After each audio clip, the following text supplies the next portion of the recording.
They say in woodworking, you're the only one who knows your mistakes, so don't point them out. But today, I'm breaking that rule because honestly, some of these mistakes were too dumb not to share. Today we're talking about the things I did right and things I could have done a lot better on this outdoor bench. From smart choices to frustrating mistakes, I'm gonna go ahead and cover it all so that you don't have to learn the hard way. Or you can ignore me and do whatever you want. It's your time.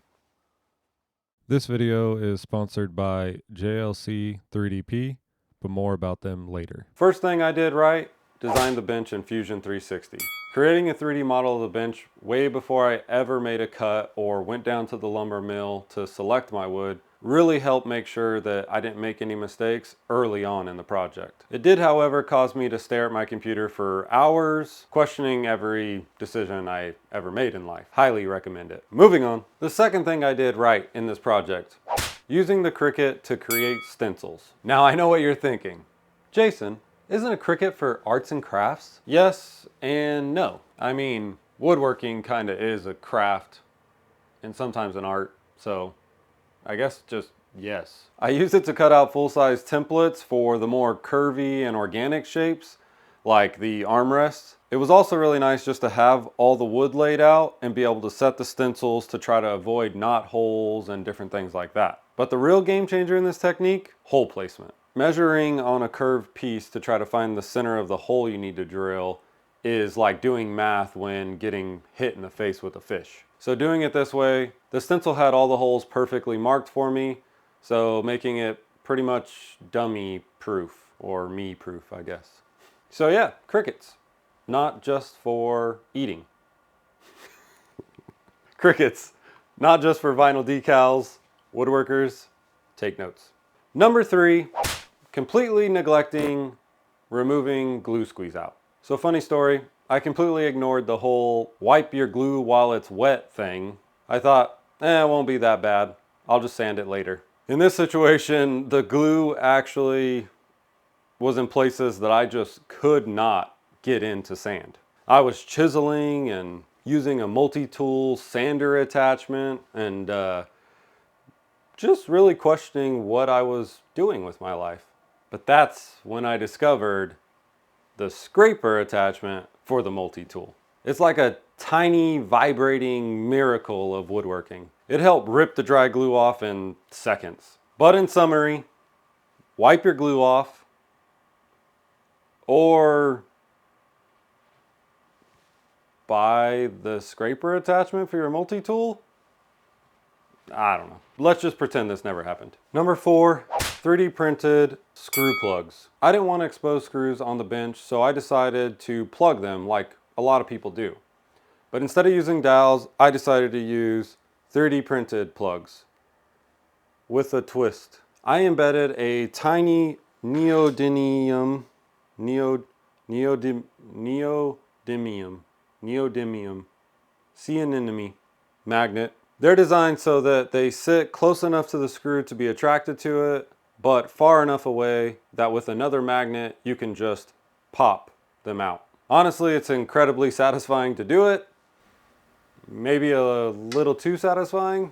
Yeah, I may have spent too much time popping these in and out.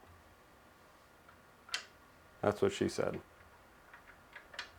No regrets. Speaking of 3D printing, one of the smartest decisions I made with this bench, adding 3D printed feet to prevent rot. Since this bench is going to be sitting outside year round, the last thing I want is the legs to start soaking up moisture and cause early deteriorating.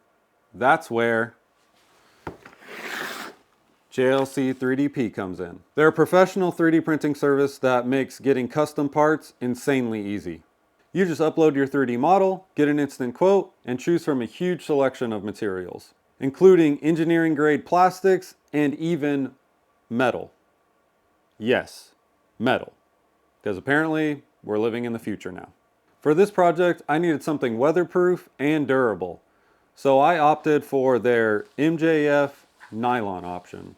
Now I should mention that I myself have a bunch of 3D printers, but MJF printing, that's a whole nother level.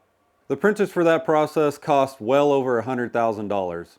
So not something I'll be adding to my shop anytime soon. But with JLC 3DP, I can have high quality prints without needing a factory in my garage. And the best part, production can be as fast as 24 hours and shipping can be as little as 2 days. Super fast. Taking a look at the parts that I had printed, these pop directly onto the bottom of the bench legs, lifting the wood just enough off the ground to prevent any moisture from wicking up the legs. And they work perfectly. Now I don't have to worry about the bench slowly rotting into the void. If you've been wanting to try 3D printing for your own projects, JLC 3DP's pricing starts as little as 30 cents per part. And new users can get up to a $60 coupon using the link at the top of the description. So yeah, if you need high quality, affordable parts, check out JLC 3DP. And with that, back to my regularly scheduled mistakes. Number 6, using the wrong size drill bit for threaded inserts. So apparently, a 1/64 of an inch does matter. These required a 33/64 drill bit, and I had a 1/2 inch drill bit, or better known as 32/64. And I thought that, close enough. It in fact was not close enough. Instead, when putting these threaded inserts in, the wood split.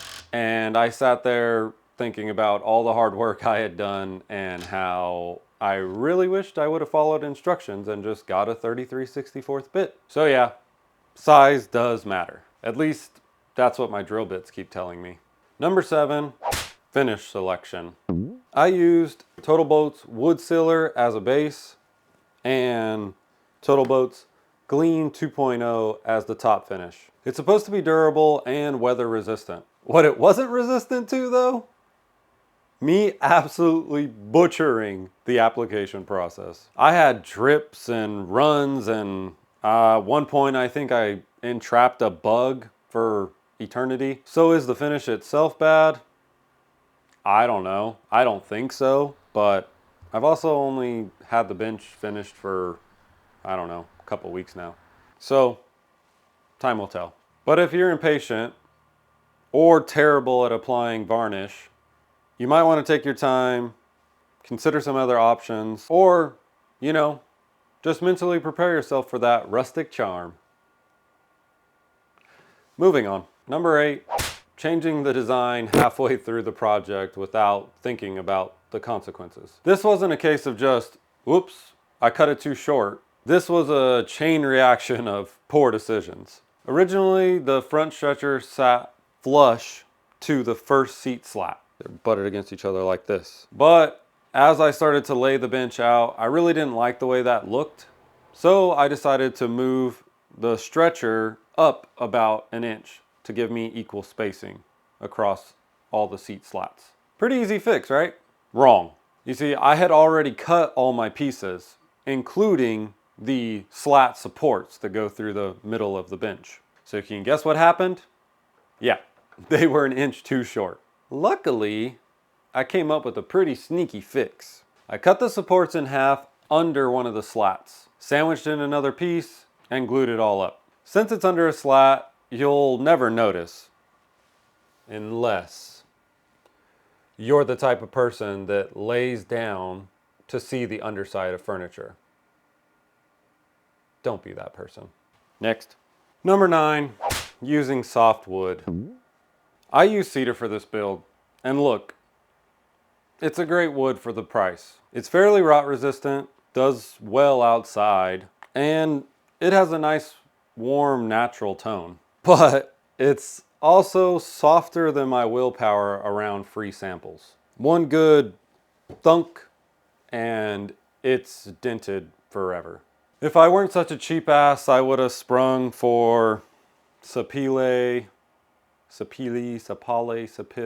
who cares? This. And if I had Scrooge McDuck money, it would have been teak all the way, baby. But, can't drink champagne on a beer budget. Oh, if you do use cedar though, just know that you'll be coddling it the entire time. Or you just have a nice beat up bench in the end. Like I did. So yeah, I broke the number 1 rule of woodworking.